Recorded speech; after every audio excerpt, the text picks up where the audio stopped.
Alors, tout le monde n'est pas d'accord, évidemment. Par exemple, eh bien, sur la même page, on pourra trouver un autre commentateur qui lui aussi vient écrire un commentaire sur le Sefer HaMitzvot du Rambam. Il s'appelle Baal Megillat Esther.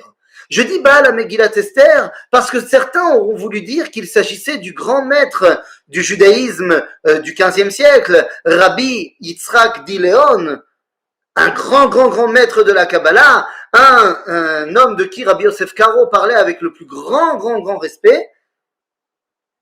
Mais je dis Baal Megillat Esther et non pas Rabbi Yitzhak Dileon, tout simplement parce que, eh bien, le Chida, Rabbi Chaim David Azoulay, nous a dit dans son livre Shem HaGedolim, eh bien, qu'il ne s'agissait pas de Rabbi Yitzhak Dileon, mais simplement d'un Yitzhak Dileon qui est arrivé beaucoup plus tard, un Chacham en Italie. Et non pas Rabbi Yitzhak Dileon, mais là, un Chacham que personne ne connaît qui venait d'Italie. Ce qui enlève quand même énormément de poids, eh bien, en commentaire du Megillat Esther. Et c'est ce qui explique pourquoi Rabbi Yosef Karo, qui tient Rabbi Yitzhak Dileon en si haute estime, eh bien, ne citera jamais le Megillat Esther dans son commentaire du Shulchan Aruch, alors qu'il citera le Ramban, évidemment. Et en veux-tu, en voilà. Le Megillat Esther, donc, nous dit, cette mitzvah a lieu d'être uniquement à l'époque, eh bien, de Moshe et Yoshua, quand on est rentré en Israël, jusqu'à David. Et une fois qu'on est parti en exil après la destruction du premier temple, cette mitzvah n'a plus lieu d'être et on la remettra en place uniquement à l'époque du Mashiach. Donc, d'après le Megillat Esther, il n'y a pas de mitzvah de monter, s'installer en Israël. D'après le Ramban, il y a. Qui a raison? Eh bien, les amis, il est évident que le Ramban a raison. Pourquoi? Eh bien, pour une raison très simple. L'argument qui est amené par le Megillat Esther, eh bien, est malheureusement caduc. Puisque son argument, je vous rappelle qu'il vient commenter le livre du Rambam et il dit voilà pourquoi le Rambam ne l'a pas marqué dans son livre, parce que cette mitzvah n'a plus lieu d'être et qu'elle aura lieu d'être à l'époque du Mashiach.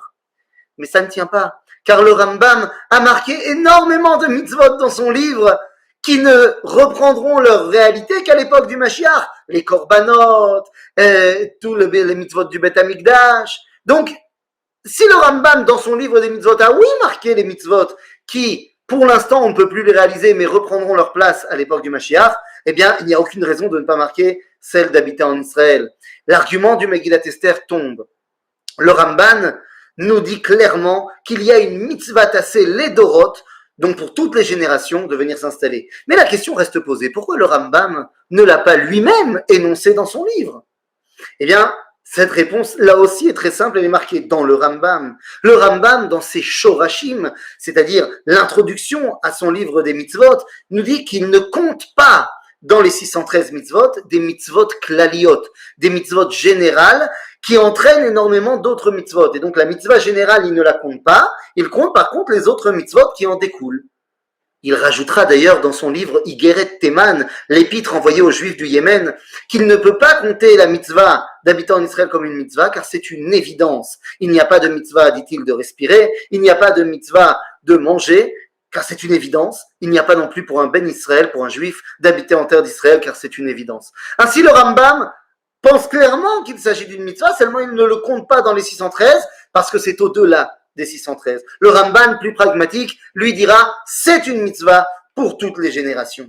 D'ailleurs, eh bien, c'est tellement une mitzvah que le Talmud, dans le traité de Ketubot, à la page 110 et 111, eh bien, nous dira à tel point c'est une mitzvah importante qu'on est même prêt, chas v'shalom, que ça ne nous arrive jamais, à séparer un couple. La dernière Mishnah du traité de Ketubot nous dira que si dans le couple, un des deux veut monter en Israël et l'autre non, eh bien c'est un motif de divorce. Et non seulement c'est un motif de divorce, mais celui qui veut monter en Israël a la primauté, et donc soit si c'est la femme et que le mari ne veut pas, eh bien, elle recevra tout de même la Ketouba, et si c'est le mari qui veut et elle ne veut pas, eh bien il ne sera pas obligé de lui donner la Ketouba. Que ça ne nous arrive jamais, chas v'shalom, mais ça montre à quel point nos sages voyaient dans la mitzvah d'habiter en Israël, eh bien, une mitzvah fondamentale.